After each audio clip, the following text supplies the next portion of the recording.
Everyone watching SCHD this week was staring at one date, the Fed meeting. But here's the truth almost nobody in the comments is talking about. The Fed meeting was never the real threat to your dividend. There is one number that matters far more, and it has been moving quietly in the background the entire time. Today I'm going to show you what that number is, why it controls SCHD more than any Fed decision ever could, and the simple habit that will keep you ahead of it. Before we go further, this video is for educational purposes only. I am not a licensed financial advisor. All data is from publicly available sources. Please verify numbers yourself and consult a qualified professional for your own situation. Let's start with why so much attention got pointed at the Fed in the first place. A single rate decision feels dramatic. It has a date, a time, a headline. It's easy to watch and easy to react to. But a fund like SCHD is not driven by one meeting. It is driven by something slower and less exciting, which is exactly why most investors miss it until it already moved against them. That number is the 10-year Treasury yield. Here is why it matters more than any Fed decision. When long-term Treasury yields rise, investors can earn more from a virtually risk-free bond. That instantly raises the bar for every dividend stock in SCHD's portfolio. A company has to work harder to justify its valuation once safer money starts paying more. This is not theory. This is the exact mechanism behind the 2022 sell-off in dividend equities. When rising long yields hit stocks like the ones inside SCHD harder than the broader market because their cash flows behave more like a bond than a typical growth stock. The 10-year hasn't been sitting quietly this time. As of this recording, it's climbed to its highest level since early last year, on a multi-day run higher. What's pushing it isn't the Fed calendar. It's oil. Rising tensions overseas have driven crude prices sharply higher, and that feeds inflation worries while pushing traders to price in a real chance of a hike instead of a hold. That combination is what drags long-term yields up even before the Fed says a word. Here's the number that matters, 4.75%. Not a magic line, but the zone where dividend stocks like the ones inside SCHD start losing their edge against safer bonds. Right now, the 10-year is sitting at the doorstep of that number, not comfortably below it like earlier this year. That's the part almost nobody watching the Fed meeting is watching. Pull up the actual number today because it may have already moved past that line by the time you're seeing this. By the time you're watching this, the number may already look different. That's the whole point of tracking it yourself instead of trusting one headline. This connects to something we already flagged together. Remember the payout growth cooling we walked through a few weeks back? 2 straight quarters landing below where they stood a year earlier? That slowdown and this Treasury yield threat are not separate stories. They are the same story from 2 angles. Slower payout growth plus a rising discount rate squeezes a dividend fund's valuation from both directions at once. One alone is manageable. Both moving the wrong way together is what deserves your attention. Let's put a real number on this. Say you're holding a $40,000 position in this fund.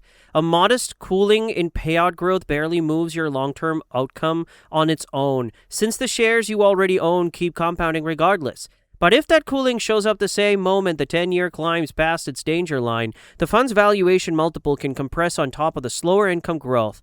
And that's a real double hit instead of a minor wobble. Knowing that combination ahead of time is what separates an investor who reacts calmly from one who panics at the worst moment. Now, here's something encouraging most channels aren't covering.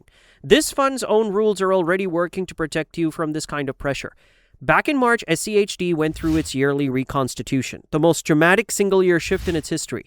More than 20 holdings were removed and roughly 26 new ones added.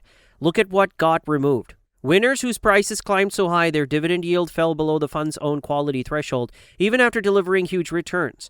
That's the screening process doing what it was built for. It doesn't wait hoping a stretched name corrects itself. It cuts it loose and rotates into names that still meet the bar. A fund chasing yield with no real filter would have kept those overpriced winners simply because they were popular. This fund let them go instead because its rules don't bend for popularity. That's a very different fund than the one getting compared to it in most fear-based headlines. Now let's clear up a myth repeated every time a Fed meeting approaches.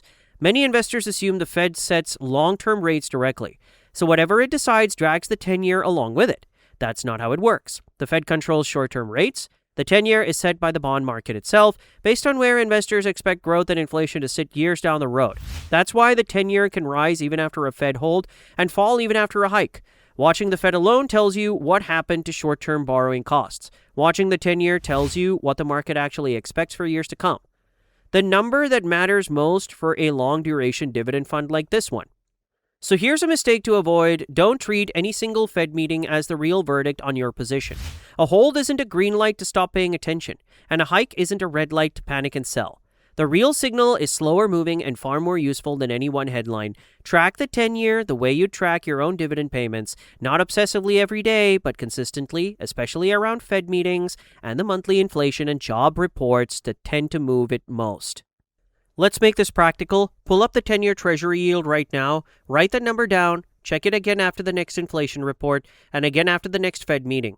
Watch the direction, not just the level.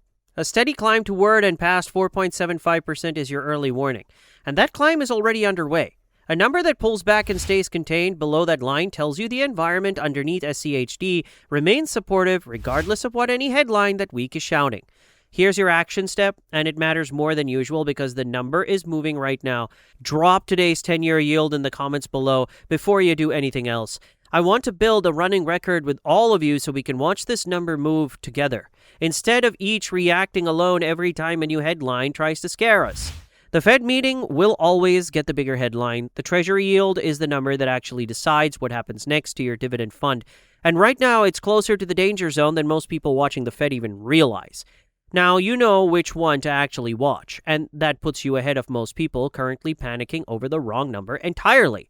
If this helped you see past the noise and focus on what actually moves your income, hit subscribe.